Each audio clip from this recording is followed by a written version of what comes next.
നടന്നു നീങ്ങണം, പറന്നുയരണം, സത്യം നമ്മെ സ്വതന്ത്രമാക്കണം. സഭയെങ്ങും വളരണം, വചനമൊഴുകണം, ലോകമെങ്ങും ശാന്തി പകരണം.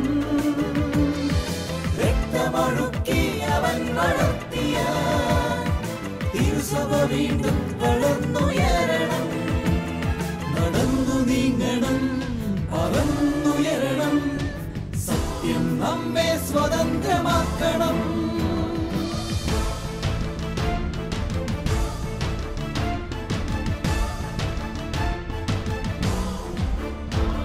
നടന്നു നീങ്ങണം, ഏറ്റെടുക്കണം നിറമണിഞ്ഞ ഈ കാലടിപ്പാടുകൾ.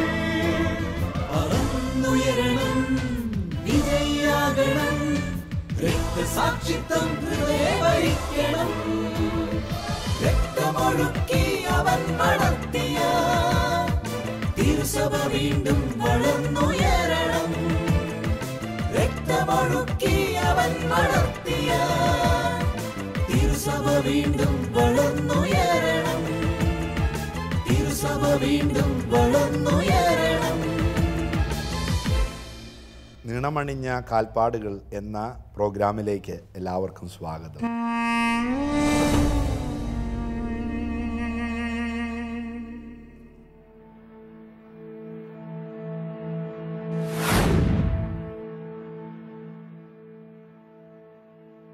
രക്തസാക്ഷികളുടെ ചുടുനിണം സഭയ്ക്ക് എന്നും കരുത്താണ്.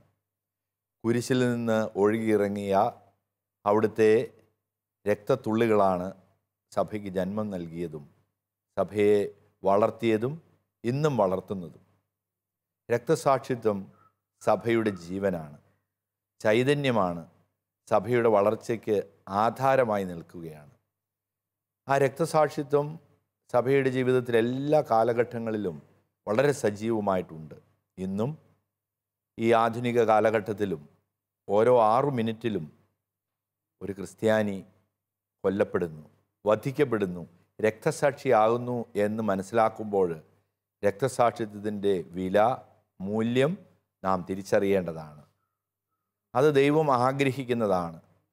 അവിടുന്ന് ഒരു ജനത്തിൻ്റെ രക്ഷയ്ക്കായി സ്വയം ബലിയായി തീർന്നതുപോലെ നമ്മുടെ ജീവിതവും ദൈവജനത്തിൻ്റെ വിശ്വാസ സമൂഹത്തിൻ്റെ നന്മയ്ക്കായി ബലിയായി അർപ്പിക്കപ്പെടേണ്ടതാണ്. ദൈവം തൻ്റെ വിളിക്കപ്പെട്ടവരെ ഇതിനായിട്ട് പ്രയോജനപ്പെടുത്തുന്ന മനോഹരമായ ചിത്രം ഈ 2000 വർഷത്തെ സഭയുടെ ചരിത്രത്തിൽ നമുക്ക് വായിച്ചെടുക്കാം. രക്തസാക്ഷികളുടെ ധീരമായ ജീവിതവും അവരുടെ ചരിത്രവും നമ്മെ ആവേശം കൊള്ളിക്കേണ്ടതാണ്. വിശ്വാസത്തിൽ ധീരതയോടുകൂടി മുന്നോട്ട് നീങ്ങാൻ, പ്രതിസന്ധികളെ കരുത്തോടെ നേരിടാൻ, സമൂഹത്തിന് സാക്ഷികളായി ജീവിക്കുവാൻ വിശുദ്ധരായ രക്തസാക്ഷികളുടെ ജീവിതം നമ്മെ സഹായിക്കും. രക്തസാക്ഷികളുടെ നിരയിൽ എന്നും പ്രശസ്തനായ വ്യക്തിയാണ് റോമിലെ മാർപ്പാപ്പയായ വിശുദ്ധ ക്ലെമന്റ്. വിശുദ്ധ ക്ലെമന്റിൻ്റെ ജീവിതമാണ് ഈ എപ്പിസോഡിൽ നാം പഠിക്കുക.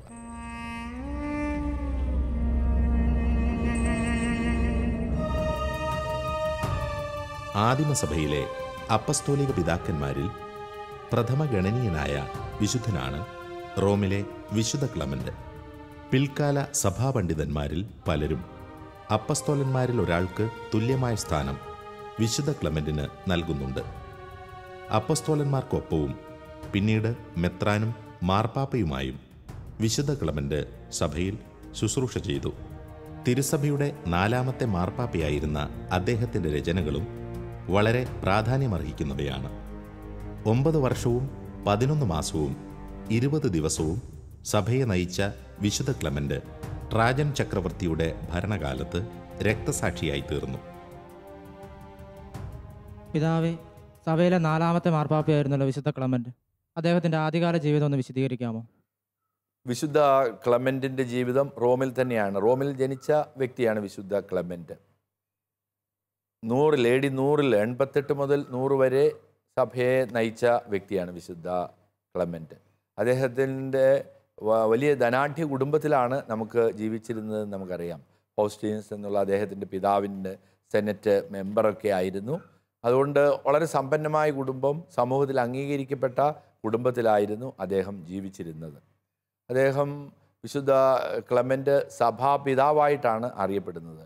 അപ്പസ്തോലിക പിതാക്കന്മാരിൽ ഒരാളായിട്ടാണ് വിശുദ്ധ ക്ലെമൻറ്റിനെ അറിയുന്നത്. അപ്പസ്തോലിക പിതാക്കന്മാർ എന്ന് പറഞ്ഞാൽ ആരാണെന്ന് നേരത്തെ ഞാൻ സൂചിപ്പിച്ചിട്ടുണ്ട് മുൻ എപ്പിസോഡിൽ. അതായത് അപ്പസ്തോലന്മാരെ യേശുവിനെ കാണുകയോ അപ്പസ്തോലന്മാരെ കാണുകയോ അപ്പസ്തോലന്മാരിൽ നിന്ന് പഠിക്കുകയോ അപ്പസ്തോലന്മാരിൽ കണ്ടവരിൽ നിന്ന് ശിഷ്യത്വം സ്വീകരിച്ചുകൊണ്ട് മുന്നോട്ട് പോവുകയോ ദൈവശാസ്ത്രം പങ്കുവെക്കുകയോ ചെയ്ത വ്യക്തികളാണ്. അവർ നൽകിയ ദൈവശാസ്ത്രപരമായ സംഭാവനകളുടെ കനമനുസരിച്ചാണ്, മൂല്യമനുസരിച്ചാണ്, ആഴമനുസരിച്ചാണ് അവരെ അപ്പസ്തോലിക പിതാക്കന്മാർ എന്ന് വിളിക്കുന്നത്. അങ്ങനെ ഒരു അപ്പസ്തോലിക പിതാവാണ് വിശുദ്ധ ക്ലെമൻറ്റ്. അദ്ദേഹം 4ാമത്തെ മാർപ്പാപ്പയായിരുന്നു. അപ്പോൾ റോമിൽ അദ്ദേഹം ജനിച്ചു. അദ്ദേഹത്തിന് വളരെയധികം ഭരണപരിചയമുണ്ടായിരുന്നു എന്ന് ഇതിൽ നിന്ന് നമുക്ക് മനസ്സിലാക്കുവാൻ സാധിക്കും. അദ്ദേഹം വളരെ ചെറുപ്പത്തിൽ തന്നെ വിശ്വാസം സ്വീകരിച്ചു. ധനാഢ്യ കുടുംബത്തിലായിരുന്നു. വളരെ നല്ല അറിവുണ്ടായിരുന്നു. വളരെ തീഷ്ണതയുള്ള വ്യക്തിയായിരുന്നു. ഇതെല്ലാം ചരിത്രത്തിൽ നിന്ന് നമുക്ക് മനസ്സിലാക്കാവുന്നതാണ്.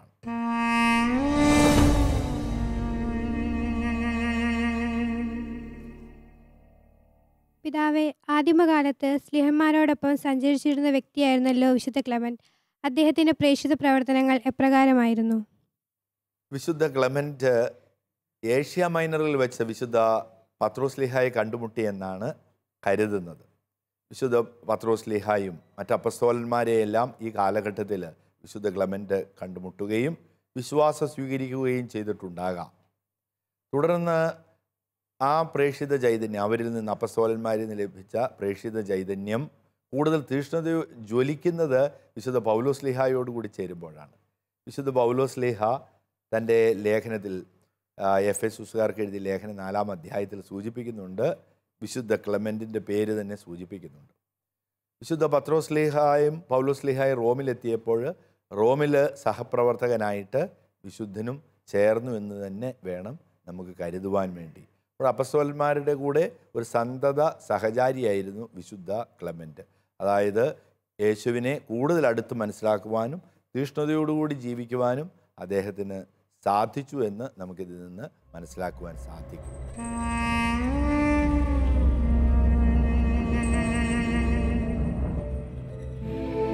തിരുസഭയുടെ വളർച്ചയുടെ നിർണായകമായ ഒരു കാലഘട്ടത്തിൽ തികഞ്ഞ വിശുദ്ധിയോടെയും ജ്ഞാനത്തോടെയും സഭയെ നയിച്ച ഒരു മാർപ്പാപ്പയായിരുന്നു വിശുദ്ധ ക്ലെമൻറ്റ്.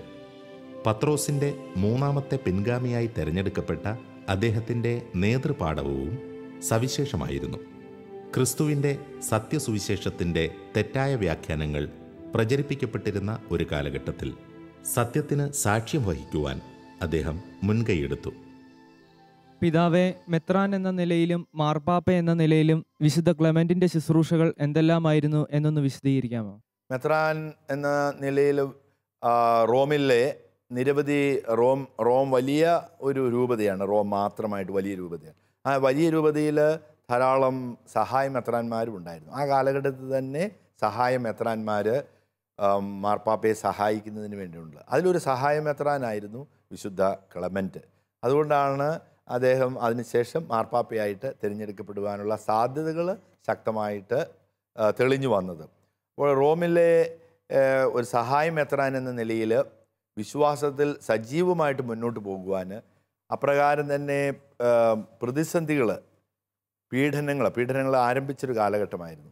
പീഡന കാലഘട്ടത്തിൽ ആരാധനാക്രമത്തോട് ചേർന്ന് നിന്ന് വിശ്വാസം സജീവമാക്കുവാൻ വിശുദ്ധ ക്ലെമന്റിന് വിശ്വാസ സമൂഹത്തെ ശക്തിപ്പെടുത്തുവാൻ സാധിച്ചു. അപ്പോഴൊരു മെത്രാൻ എന്നൊരു സഹായ മെത്രാൻ എന്ന നിലയിൽ തന്നെ, ഒരു മെത്രാൻ എന്ന നിലയിൽ വിശ്വാസികളോട് ചേർന്ന് നിന്ന് അവരെ സഹായിച്ചു. ദൈവശാസ്ത്രം വളരെ ഭംഗിയായിട്ട് ആഴത്തിൽ മനസ്സിലാക്കുവാനും അതനുസരിച്ച് വിശ്വാസികളുടെ ജീവിതത്തിൽ ക്രമീകരിക്കുവാനും അദ്ദേഹത്തിന് സാധിച്ചിട്ടുണ്ട്. അത് നമുക്ക് കൂടുതൽ തീഷ്ണതയോടുകൂടി ആയിരുന്നു എന്ന് മനസ്സിലാക്കുന്നത് അദ്ദേഹം എഴുതിയ കത്തുകളിലൂടെയും അതുപോലുള്ള പ്രബോധനങ്ങളിലൂടെയും ആണ്. അദ്ദേഹം നിരവധി കത്തുകൾ തയ്യാറാക്കി എഴുതുകയും ചെയ്തു. ഏറെ പ്രത്യേകമായിട്ട് കൊറിന്തോസിലെ സഭയ്ക്ക് അദ്ദേഹം എഴുതിയ കത്ത് വളരെ പ്രസിദ്ധമാണ്. കൊറിന്തോസിലെ സഭയ്ക്ക് എഴുതിയ ആ കത്ത് ഇന്നും വളരെ ഒരു അമൂല്യ നിധി പോലെയാണ് ദൈവശാസ്ത്രജ്ഞന്മാർ കണക്കാക്കുന്നത്. അപ്പോൾ ആ മേഖലകളിൽ സഭയുടെ പീഡനങ്ങളും ബുദ്ധിമുട്ടുകളും ഉണ്ടായ കാലഘട്ടത്തിൽ സഭയോട് ചേർന്ന് നിൽക്കുവാനും വിശ്വാസ സമൂഹത്തെ പ്രബോധനങ്ങളിലൂടെ പഠിപ്പിക്കുവാനും തെറ്റായിട്ടുള്ള പഠനങ്ങളെ ചെറുക്കുവാനുമെല്ലാം വിശുദ്ധന് സാധിച്ചു എന്ന് നമുക്ക് മനസ്സിലാക്കുവാൻ സാധിക്കും.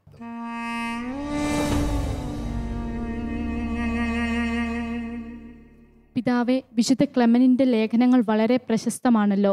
അദ്ദേഹത്തിൻ്റെ രചനകളുടെ ഉള്ളടക്കം എന്തെല്ലാമെന്ന് പറഞ്ഞു തരാമോ? കൊറിന്തോസുകാർക്ക് എഴുതിയ ലേഖനം വളരെ പ്രസിദ്ധമാണ്. ആ കാലഘട്ടത്തിൽ മെത്രാൻ, വൈദികർ ഇവർ തമ്മിലുള്ള വ്യത്യാസവും അതെല്ലാം ക്രമീകരിക്കുന്നുണ്ട് ആ ലേഖനത്തിൽ. കൊറിന്തോസിലെ സഭയിൽ ചില വ്യക്തികളെ സഭയിൽ നിന്ന് പുറത്താക്കേണ്ടി വന്നു, ഏറെ പ്രത്യേകിച്ച് വൈദികരെ, അവരുടെ ശിക്ഷാ നടപടി എന്ന നിലയിൽ. അപ്പോൾ സ്വാഭാവികമായിട്ടുണ്ടാകുന്നത് പോലെ ഒരു അസ്വസ്ഥത കൊറിന്തോസിലെ സഭയിൽ ഉണ്ടായി. അപ്പോൾ അവരെ ശക്തിപ്പെടുത്തുന്ന, ആ സഭയെ ശക്തിപ്പെടുത്തുന്നതിന് വേണ്ടിയിട്ടാണ് അദ്ദേഹം ഈ പ്രബോധനം നൽകുക.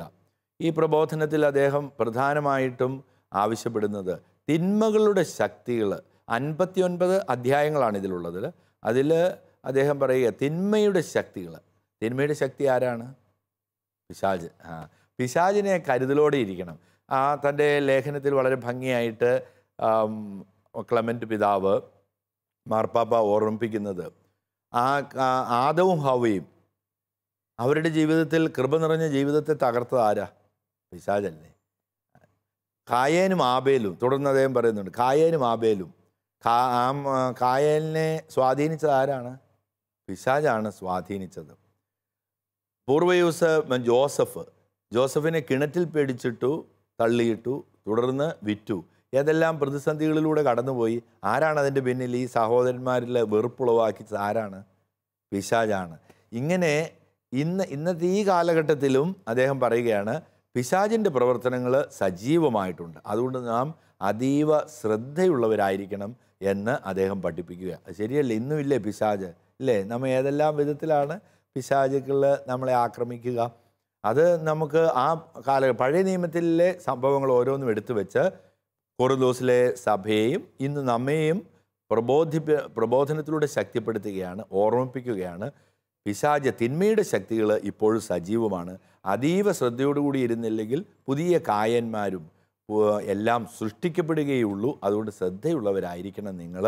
അങ്ങനെ നിങ്ങൾക്ക് എപ്പോഴും സമാധാനം ഉണ്ടാകണം. സമാധാനം കാക്ഷിക്കുന്നവരും സമാധാനം പങ്കുവെക്കുന്നവരുമാകണം വിശ്വാസ സമൂഹമെന്ന് ഓർമ്മിപ്പിക്കുകയാണ്. സത്യത്തെ കൃത്യസമയത്ത് തിരിച്ചറിഞ്ഞാൽ നിങ്ങളിൽ സമാധാനം എന്നും ഉണ്ടാകും എന്ന് പറഞ്ഞ് അത് പഴയ നിയമത്തിൽ നിന്ന് റാഹാബിൻ്റെ കാര്യം എടുക്കുന്നുണ്ട്. ഇസ്രായേൽക്കാർ കുറച്ച് പേര് കാനാൻ ദേശം എങ്ങനെയുണ്ടെന്ന് അറിയുവാൻ വേണ്ടിയിട്ട് കുറച്ച് പേരെ അയക്കുന്നുണ്ടല്ലോ. അപ്പോൾ അവരെ അയക്കുമ്പോൾ അവർക്ക് രക്ഷ നൽകിയ റാഹാബ് എന്ന ആ വ്യക്തി അവർക്ക് സത്യം ഏതാണെന്ന് മനസ്സിലാകുകയും അതനുസരിച്ച് പ്രവർത്തിക്കുകയും ചെയ്തപ്പോൾ ബാക്കി എല്ലാവർക്കും ബുദ്ധിമുട്ടുണ്ടായപ്പോൾ റാഹാബ് രക്ഷപ്പെടുന്നത്. സമാധാനം ഉണ്ടാകും സത്യം തിരിച്ചറിയുമ്പോൾ. സത്യം ആരാണ്? എന്താണ് സത്യം? ഈശോ സത്യമാണ്. അത് തിരിച്ചറിയുമ്പോൾ നമ്മിൽ സമാധാനമുണ്ടാകും, നാം രക്ഷ പ്രാപിക്കും എന്ന് അദ്ദേഹം പറയുകയാണ്. അതിന് ഏറ്റവും അടിസ്ഥാനപരമായിട്ടുള്ളത് സ്നേഹമാണ്. അപ്പസ്തോലൻ്റെ സ്നേഹം ശ്രേഷ്ഠമാണെന്നുള്ളത് തന്നെ വിശുദ്ധ ക്ലെമന്റ് തൻ്റെ പ്രബോധനത്തിലും ആവർത്തിക്കുന്നുണ്ട്. നമ്മൾ സ്നേഹത്തിൽ എപ്പോഴും വർദ്ധിക്കുകയും ജീവിക്കുകയും ചെയ്യണം. സ്നേഹത്തിൽ ജീവിക്കുന്നവരുടെ പ്രത്യേകത എന്താണ്? അത് നമുക്ക് തിരിച്ചറിയാൻ പറ്റും. അവർക്ക് പാപത്തിൽ ജീവിക്കാൻ സാധിക്കില്ല. പാപവും സ്നേഹവും ഒരുമിച്ച് പോവുകയില്ല. അതുകൊണ്ട് അത് നമുക്ക് തന്നെ പരിശോധിക്കാൻ കഴിയും. നാം പാപത്തിൽ ജീവിക്കുകയാണെങ്കിൽ നമ്മിൽ സ്നേഹമില്ല. അപ്പോൾ തൻ്റെ പ്രബോധനത്തിൽ കൊറിന്തോസുകാർക്ക് എഴുതിയ ലേഖനത്തിൽ പഠിപ്പിക്കുകയാണ്, നാം പാപത്തിൽ ഇല്ല എന്നുള്ളതിൻ്റെ അടയാളം സ്നേഹത്തിൽ ജീവിക്കുക.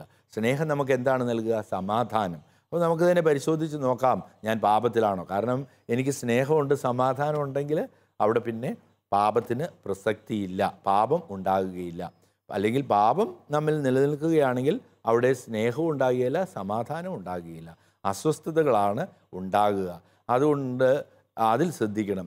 പിന്നീട് വളരെ ശക്തമായൊരു പ്രബോധനം നൽകുന്നത് മെത്രാന്മാരെയും വൈദികരെയും വിശ്വാസ സമൂഹം അനുസരിക്കണം. അനുസരണം ബലിയേക്കാൾ ശ്രേഷ്ഠമാണെന്നുള്ള ദൈവവചനം അദ്ദേഹം എടുത്ത് ഭംഗിയായിട്ട് വ്യാഖ്യാനിച്ച് നൽകുന്നുണ്ട്.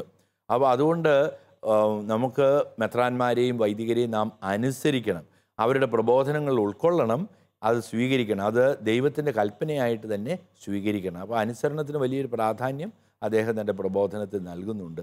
ഫീനിക്സ് പക്ഷിയുടെ പഴയൊരു കഥ, അതിൽ അദ്ദേഹം കേട്ടിട്ടുള്ള ഫീനിക്സ് പക്ഷിയുടെ കഥ എടുത്തിട്ട് പറയുകയാണ്, ആ പക്ഷി ഉയർത്തു വരും, മരിക്കുന്നില്ല, ഉയർത്തു വരും. അപ്പോൾ ഏത് സമൂഹത്തിലും ഏതെങ്കിലും വീഴ്ചകൾ ഉണ്ടെങ്കിലും ഭയപ്പെടേണ്ട ആവശ്യമില്ല, അതിൽ നമുക്ക് നന്മയിലൂടെ ഒരു ഉയർത്തെഴുന്നേൽപ്പ് നമുക്കുണ്ടാകുമെന്നും തൻ്റെ ലേഖനത്തിൽ അദ്ദേഹം സൂചിപ്പിക്കുന്നുണ്ട്. മനോഹരമായ ലേഖനം. ആ കാലഘട്ടത്തിൻ്റെ വിശ്വാസ സമൂഹം എപ്രകാരമായിരുന്നു, ജീവിതശൈലി എങ്ങനെയായിരുന്നു, ആ പ്രബോധനത്തിൽ നിന്ന് നമുക്ക് ചില കാര്യങ്ങൾ മനസ്സിലാക്കുവാനും സാധിക്കുന്നുണ്ട്. വിശുദ്ധൻ ഈ ലേഖനത്തോടൊപ്പം തന്നെ മറ്റ് ലേഖനങ്ങളും കത്തുകളും ഒക്കെ എഴുതിയിട്ടുണ്ട്. അതും ഇതിൻ്റെ ചുവട് പിടിച്ച് തന്നെയാണ്. വളരെ ഭംഗിയായൊരു ദൈവശാസ്ത്രം അദ്ദേഹം അവതരിപ്പിക്കുന്നുണ്ട്.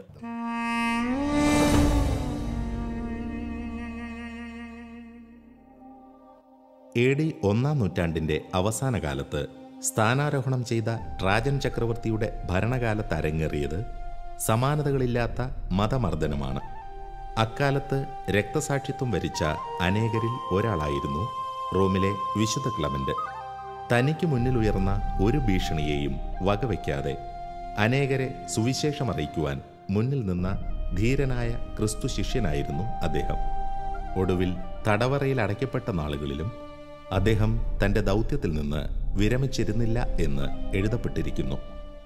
പിതാവേ, വിശുദ്ധ ക്ലെമന്റ് തടവറയിലായിരുന്നപ്പോഴും സക തടവുകാർക്ക് വേണ്ടി സുവിശേഷ പ്രഘോഷണം നടത്തിയിട്ടുണ്ട് എന്ന് കേട്ടിട്ടുണ്ട്. വിശുദ്ധ ക്ലെമന്റിന്റെ തടവറ അനുഭവം, രക്തസാക്ഷിത്വം ഒന്ന് വിവരിക്കാമോ? വിശുദ്ധ ക്ലെമൻ ചക്രവർത്തിമാരുടെ നീറോയിൽ ആരംഭിച്ച ആ മതമർദ്ദനം, 64 ആരംഭിച്ച മതമർദ്ദനം 313 അവസാനിക്കുന്നു. ആ കാലഘട്ടത്തിൽ ചക്രവർത്തി വളരെ ശക്തമായിട്ട് സഭയ്ക്കെതിരെ പ്രവർത്തിക്കാൻ തുടങ്ങി. അത് നീറോയുടെ പ്രവർത്തനങ്ങൾ അത് പിന്നീട് പിന്തുടരുകയാണ് ചെയ്തത്. കാരണം റോമിലുള്ള ദേവന്മാരെ ആരാധിക്കണം എന്നാവശ്യപ്പെടുമ്പോൾ ആരാധിക്കാത്തതാണ് ഏറ്റവും പ്രധാനമായ പ്രശ്നമുണ്ടായിരുന്നത്. ക്രിസ്ത്യാനികൾ എന്തെങ്കിലും തെറ്റ് ചെയ്തതുകൊണ്ടല്ല, ദൈവത്തെ ആരാധിക്കുന്നില്ല എന്നുള്ളതാണ്. അപ്പോൾ അങ്ങനെ റോമിലെ ദേവന്മാരെ ആരാധിക്കണമെന്നുള്ള കൽപ്പന ലംഘിക്കുന്നവരെല്ലാം അത് സ്വീകരിക്കാത്തവരെ വധിച്ചിരുന്നു. സ്വാഭാവികമായിട്ടും വിശുദ്ധ ക്ലെമന്റ് റോമിലെ മെത്രാൻ മാർപ്പാപ്പ എന്ന നിലയിൽ ഈ ആവശ്യം ഉന്നയിച്ചപ്പോൾ വിശ്വാസ സമൂഹത്തെ ശക്തിപ്പെടുത്തുന്നതിനായിട്ട് വിശുദ്ധ ക്ലെമന്റും ദേവന്മാരെ ആരാധിക്കുകയില്ലെന്ന് വളരെ ശക്തമായിട്ട് തന്നെ പ്രഖ്യാപിക്കുകയും അദ്ദേഹത്തെ തടവിലാക്കുകയും ചെയ്തു. എപ്പോഴെങ്കിലും ഒരു മാനസാന്തരം അദ്ദേഹത്തിന് ഉണ്ടാകുമെന്ന് കരുതിയിട്ട് അദ്ദേഹത്തെ തടവറയിലേക്ക് അയക്കുകയാണ്. അതായത് പാറമടയിലേക്കാണ് അയക്കുക. അവിടെ തടവറയിലെ ആളുകൾ ജോലി ചെയ്യുക. അത് കിഴക്കൻ യൂറോപ്പിലേക്കാണ് അയക്കുന്നത്. ഇന്നത്തെ ഉക്രൈൻ പ്രദേശത്തെ ആണ് അദ്ദേഹത്തെ തടവറയിലേക്ക്, പാറമടയിലേക്ക് അയക്കുന്നത്. അപ്പോൾ അവിടെ നിന്ന് ഒരിക്കലും തിരിച്ചു വരികയില്ല. പാറമടയിലായിരിക്കുമ്പോൾ അവിടെ ധാരാളം തടവുകാരാണ് ഉള്ളത്. ജോലി ചെയ്യും, പാറമട ജോലി ചെയ്യും, ധാരാളം തടവുകാരുണ്ട്. അവർക്ക് ദാഹിച്ചു, ജലം കിട്ടാതെയായപ്പോൾ അവിടെ വിശുദ്ധൻ ഒരു അത്ഭുതം പ്രവർത്തിച്ചു. വിശുദ്ധൻ അവരോടെല്ലാം വളരെ കൃത്യതയോടുകൂടി സുവിശേഷം പ്രഘോഷിക്കുമായിരുന്നു. അവരെ ധാരാളം പേരെ മാനസാന്തരപ്പെടുത്തിയിരുന്നു. എങ്കിലും തടവറയിലുള്ളവരെന്തെങ്കിലും കുറ്റം ചെയ്തിട്ടായിരിക്കുമല്ലോ വരുന്നത്. അവർക്ക് പ്രത്യേകമായ മാനസിക അവസ്ഥയും ഉണ്ടല്ലോ.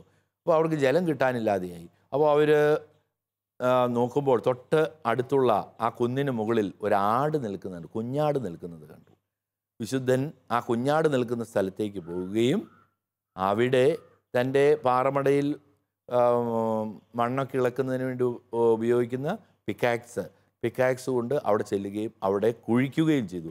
കുഴിച്ചപ്പോൾ ജലം സമൃദ്ധിയായിട്ട് മോശപാറയിൽ അടിച്ചപ്പോൾ ജലം വന്നതുപോലെ, അരുവി ഒഴുകിയതുപോലെ അരുവി അവിടെ നിന്ന് വരുവാൻ തുടങ്ങി. ഉടനെ ഇത് കണ്ട ആളുകളെല്ലാവരും, ആ തടവറയിൽ ഉണ്ടായിരുന്നവരെല്ലാവർക്കും മാനസാന്തരം.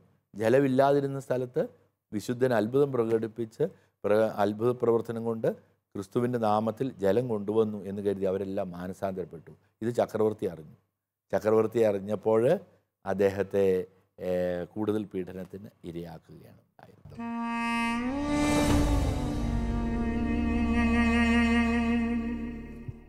പിതാവേ, വിശുദ്ധ ക്ലെമന്റിന്റെ കല്ലറ കണ്ടെടുക്കപ്പെടലുമായി ബന്ധപ്പെട്ട ഒരു ഐതിഹ്യം കേട്ടിട്ടുണ്ട്. അതേക്കുറിച്ചൊന്ന് വിശദീകരിക്കാമോ? അദ്ദേഹത്തിന്റെ തിരുശേഷിപ്പ് ഇപ്പോൾ എവിടെയാണ് സൂക്ഷിച്ചിരിക്കുന്നത്?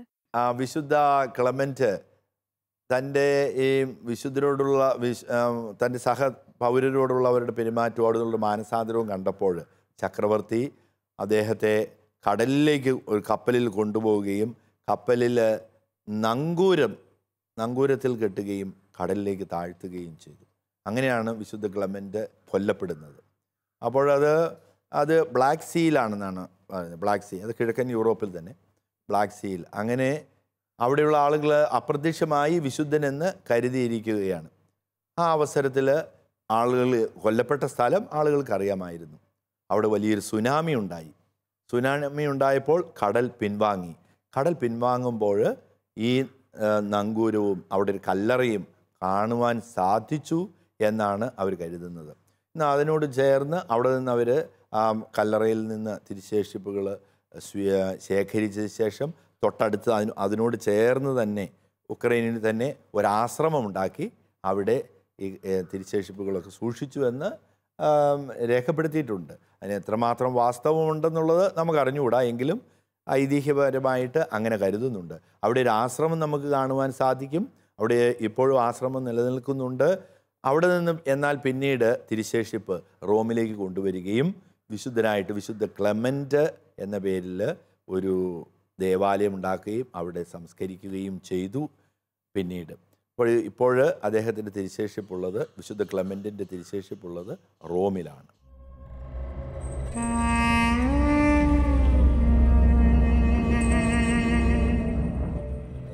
ജീവിതകാലത്തും മരണശേഷവും അനേകായിരങ്ങളെ വിശ്വാസത്തിൽ ഉറപ്പിച്ച വിശുദ്ധനാണ് റോമിലെ വിശുദ്ധ ക്ലെമന്റ്. അബദ്ധ പ്രബോധനങ്ങളെ എതിർത്ത് തോൽപ്പിച്ചുകൊണ്ടും സ്വർഗീയ ജ്ഞാനത്തോടെ ക്രിസ്തുവിൻ്റെ അജഗണത്തെ നയിച്ചുകൊണ്ടും അദ്ദേഹം ചരിത്രത്തിൽ ഇടം നേടി. ആ ജീവിത തീഷ്ണതയും വിശ്വാസ മാതൃകയും എക്കാലത്തെയും സകല ക്രൈസ്തവർക്കും മാതൃകയാണ്. റോമിലെ വിശുദ്ധ ക്ലെമന്റ് കാലഘട്ടത്തെ നയിച്ച വലിയ കർമ്മയോഗി, ധീരതയോടുകൂടി യേശുവിനെ പോലെ സത്യത്തിന് സാക്ഷ്യം വഹിച്ച വലിയ രക്തസാക്ഷി.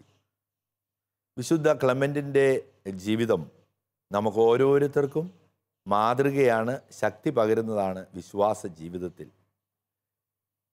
നമ്മുടെ വിശ്വാസത്തിനനുസരിച്ചുമുള്ള പ്രവർത്തനങ്ങളിൽ പ്രതിസന്ധികൾ നേരിടും. വിശ്വാസമില്ലാത്തവർ നമ്മുടെ വിശ്വാസത്തെ കുറ്റപ്പെടുത്തും. വിശ്വാസത്തിൽ നിന്ന് പിന്തിരിയുവാൻ അവർ പ്രേരണ നൽകും. മറ്റുള്ള ആചാരങ്ങളും അനുഷ്ഠാനങ്ങളും പിന്തുടരുവാൻ നമ്മെ പ്രേരിപ്പിക്കും. ഇതെല്ലാം തിന്മയുടെ ശക്തികളുടെ സ്വാധീനമാണ്, പ്രലോഭനമാണെന്ന് തിരിച്ചറിയണമെന്ന വിശുദ്ധ ക്ലെമന്റിൻ്റെ വാക്കുകൾ തന്നെ നമുക്ക് സ്വീകരിച്ചുകൊണ്ട് നമ്മുടെ അനുദിന ജീവിതം എപ്രകാരമാണെന്ന് പരിശോധിക്കാം. വിശ്വാസത്തിനെതിരായ പ്രലോഭനങ്ങളിൽ നാം അറിയാതെ കീഴടങ്ങുന്നുണ്ടോ, അതോ വിശുദ്ധൻ നമുക്ക് കാണിച്ചു തന്ന പ്രശസ്തിയോ സമ്പത്തോ സുഖലോലുപതയോ അല്ല, അതിനപ്പുറത്ത് യേശുവിൻ്റെ രക്തം എന്നെ ശക്തിപ്പെടുത്തുന്നു എന്ന ആഴമായ ബോധ്യം എനിക്കുണ്ടോ എന്ന് നമുക്ക് പരിശോധിക്കാം. നമ്മുടെ ജീവിതം ക്രമീകരിക്കാം.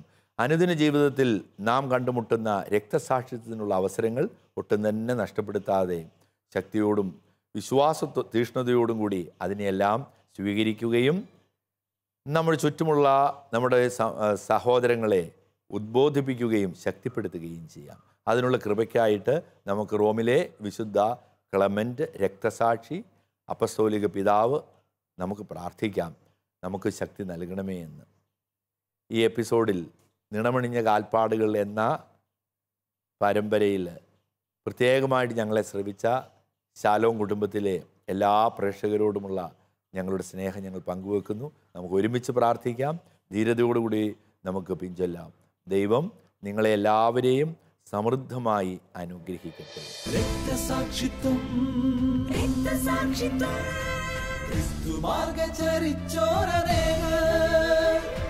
നിണമണിഞ്ഞ കാലടിപ്പാടുകൾ നൽകി നമുക്കായൊരു ദർശനം.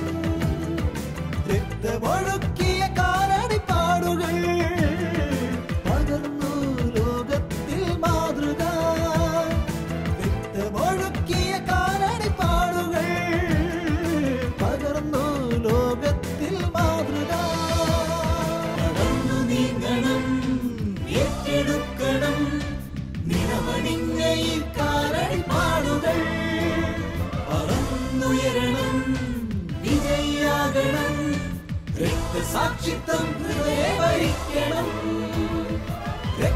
ഒരുക്കി അവൻ നടത്തിയ തിരുസഭ വീണ്ടും വളർന്നുയരണം. തിരുസഭ വീണ്ടും വളർന്നുയരണം.